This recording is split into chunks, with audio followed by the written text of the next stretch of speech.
that we've seen in an awful long time. Maybe this is that. I can't help what he had to play. Of why the voting was as close as it was. Let me go through a couple of other awards quickly. Mike Vrabel wins Coach of the Year in his first season with the Patriots. Coached the team to 14 wins and an appearance in the Super Bowl this year after they won just 4 games a year ago. Bart, did Vrabel have the best coaching year? If they win this Super Bowl, could this be the best coaching job ever?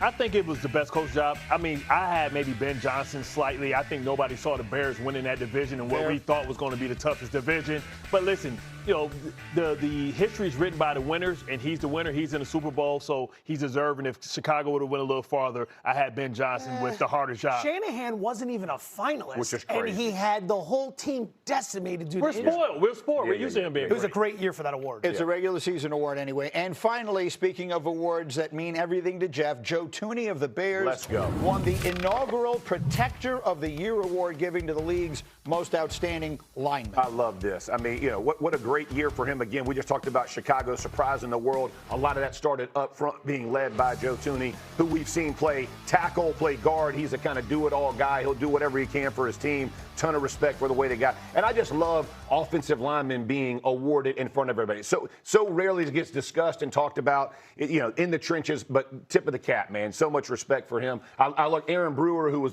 you know, for me, the center for the Dolphins had a lights out year. But those guys are even getting discussed in the media, and people are finding out who they are.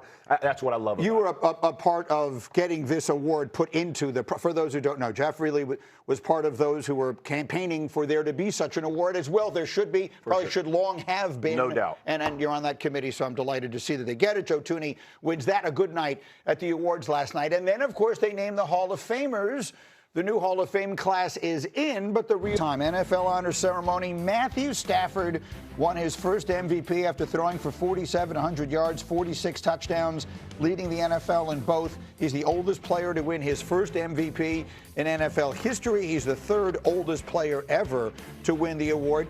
He won the award by just 5 points over Drake May. So it was the closest MVP race in terms of first-place votes since Peyton Manning and Steve McNair were co-MVPs in 2003. And Stafford brought his daughters up on stage to accept the award and gave us his plans for next year in the process. Listen. You're unbelievable cheerleaders for me. I appreciate it. I am so happy to have you at the games on the sideline with me, and I can't wait for you to cheer me on next year when we're out there kicking ass.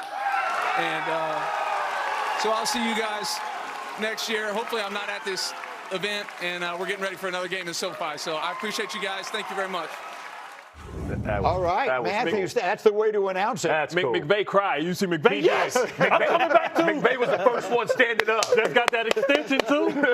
Tell you what, next time you curse in front of the kids, you got to say earmuffs. That's all I got to say. Earmuffs. You can say whatever you want. Okay, did we get it right? Did the right man win the MVP award? Most definitely. You look at the Los Angeles Rams, they played in the toughest division, the NFC West. Look at Matt Stafford's numbers versus the Seattle Seahawks defense. 961 yards, 8 touchdowns to 0 interceptions. He averaged 320 passing yards versus that defense. He was first in passing yards in the NFL and first in touchdowns and top 5 in just about every other category. So I agree with Matthew Stafford winning MVP of the league. Jeff. No, they did not. I would have went Drake May here. And listen, I understand like the Lifetime Achievement Award of Matt Stafford. He's unbelievable, played a great season. All those things were great. And you're going to talk to me about touchdowns and what he did against the Seahawks. He played 3 times. He knows the division very well. All that's good. Let's set up. In fact, Matt, bring up B14 for me. B14 for me. This is common opponents, Harry. May 6-0, Stafford 4-2. May 84-74 QBR. Is that a 20-plus point difference in QBR? Yes, it is, sir. Yes, it is. Everybody gives me TDs. Everybody gives it. By the way, he has more yards in total than Matt Stafford because he also uses his legs. Is it more difficult to try to stop somebody who can run and pass or just pass? Just answer, honestly. Okay, yes or no, Your Honor. Yes. I would say it's harder to go against somebody that's a dual threat. Drake May has done that. And, by the way, put all this in bow, put a little bow. He did it with less. He ain't got Puka, and he ain't got Devontae Adams, and he dang sure ain't got 12-plus 1-yard touchdowns. Hand that thing off 6 times. This is a totally different conversation. May has a defense that's better. Hold up, so disrespectful though, because It is not. you're so spoiled. You got 2 Hall of Fame quarterbacks. You know how hard it is to score, period, let alone to score Well, my one. back hurts from carrying 2 Hall of Fame quarterbacks. I still got back issues from it. You know what I mean? Ask Rodgers and Manning. Both, my back is still sore. We were this That's because you were carrying their wallet. That's all. This argument was going on during the break. Tell the story about when you got a turnover on the 10-yard line. Yeah, listen, we got to turn over the 10-yard line. We punted in Baltimore. Like, you better stop. You understand the type of quarterbacks I played with? I got a list of the worst quarterbacks in the history of football. And you want to talk about how hard it is to Turnover throw on the down. 10-yard line and punt. He did. There's one game that you need a quarterback to take you to the promised land. You taking Drake May over Matthew Stafford? Drake right now? Come Drake on, May. no. Man, Hell to the no. Get offset. First of all, Get offset. First of all, you should see Jeff. As soon as you hit him with the numbers against Seattle, he got the right. Oh, You know for what I'm sure. saying? Absolutely. I like, But nah. Listen, Drake May went against basically the Atlantic Coastal Conference, right? He get the Jets in Miami twice. Why you got Did you miss common opponents? Yeah, but how many of those did they have a backup quarterback at that time? Oh, my word. I'm not sure how we've decided we're going to judge their seasons based on their performances against the Panthers, Saints, Titans, Falcons, Bucks, and Ravens. Matthew Stafford Okay, how many of the Ravens didn't have Lamar? Okay, so are we going to compare one's in the Super Bowl, one's at home? Well, yeah, I mean, Okay, so let's do that way too. Drake May's at the Super Bowl. It's Matt Stafford's at home taking the award. That's a I low know you're blow. not doing that. That's What a regular low I season just award? did it. Okay. He played a backup. One had to play a backup quarterback. From Super Bowl 60 as we bring in Super Bowl 41 champ Jeff Saturday onto the program. Jeff, good morning to you. Drake May has been sacked 15 times in this postseason across 3 games alone. Why has the Patriots offensive line struggled to protect him?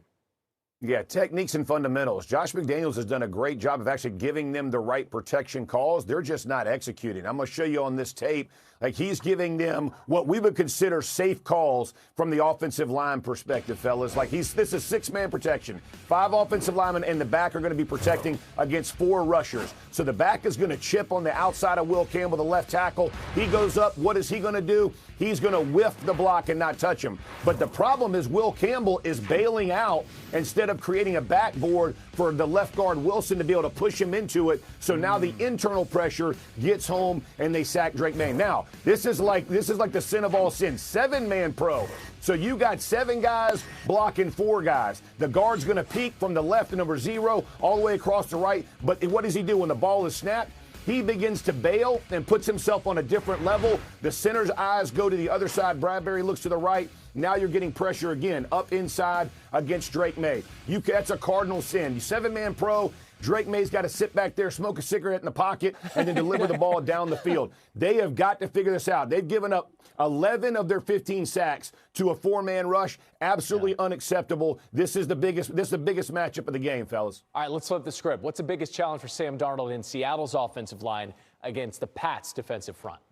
Well, we know the Patriots are going to pressure, right? They give 41% pressure rate. That's the most by anybody. But internal pressure. And you start thinking about, how guys can get home.